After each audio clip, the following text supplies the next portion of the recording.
तो इस वीडियो में उस सूट की आस्तीन कटिंग कर लेते हैं। और आस्तीन जो है इसमें है 23 इंच उसकी लंबाई है, 9.5 इंच उसका कफ है और वी कफ वाले आस्तीन हैं। और वी जो है वो कस्टमर की फरमाइश है कि बिल्कुल कम होना चाहिए, ठीक है।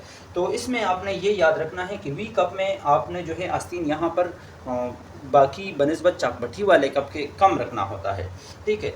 तो ये जो है मतलब आम तौर पे 9.5 इंच के लिए 5.25 इंच और एक सूतर फिर हम रख लेते हैं, यानी यहाँ पर एक सूतर हम अंदर की साइड सिलाई लगा लेते हैं ताकि और लाख की ज़रूरत ना पड़े।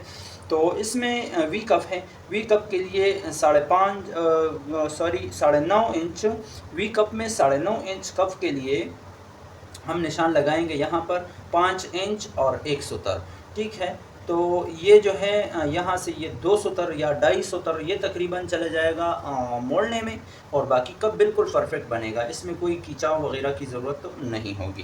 तो 5 इंच और एक सूतर में मैंने निशान लगा लिए। वी कप में सिर्फ आपने ये लगाना है। अगर चाकपट्टी वाला कप हो तो आपने 5.5 इंच 9.5 इंच कप जो हो उसके लिए आपने 5.25 इंच और एक सूतर या 5.25 इंच में निशान लगाना होता है, ठीक है। और इसकी जो है आस्तीन की लंबाई है यहाँ पर 22.5 में मैंने निशान लगा लिया, ठीक है। यहाँ पर भी 22.5 इंच में मैंने निशान लगा लिया और ये 3.5 इंच में, आम तौर पे हम सूट में लगाते हैं 3.5 इंच पे, ठीक है।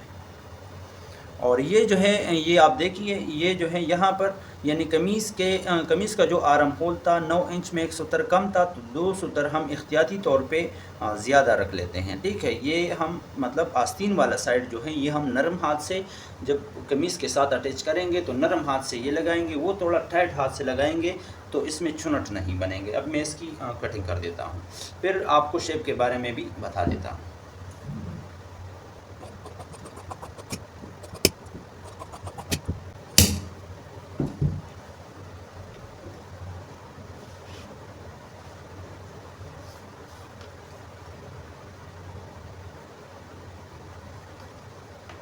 अच्छा जी, ये हमने बिल्कुल कम रखना है, मतलब कस्टमर की फरमाइश है। ये आम तौर पे हम 4.5 रखते हैं, तो इसमें हम रखते हैं 4 में से आधा इंच इधर चला जाएगा सफाई में और आधा इंच या 1.25 इंच कप में, तो ये तकरीबन 2-2.5 इंच रह जाएगा। ये बिल्कुल कम है,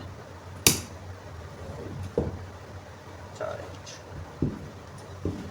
और ये शेप आपने इस तरीके से देनी है। मेरे कटिंग में आपको ज़्यादा निशान लगाने की, लकीर लगाने की ज़रूरत नहीं होगी और इंशाल्लाह कटिंग परफेक्ट होगा। तो इस तरीके से आप बिल्कुल जल्दी कटिंग कर सकेंगे।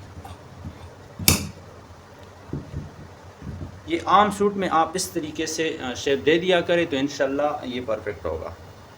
देखिए, और फ्रंट साइड की कटिंग आपने कुछ इस तरीके से करनी है। यहाँ से आपने शुरू कर देना है, ठीक है। इस तरीके से आपने आना है और बिल्कुल एंड तक, मगर एंड में आपने इसको ख़त्म कर देना है।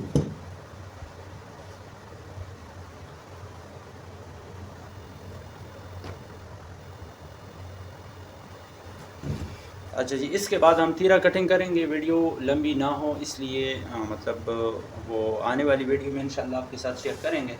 तब तक के लिए अपना ख्याल रखें, मुझे अपने दुआ में याद रखें। अल्लाह हाफ़िज़।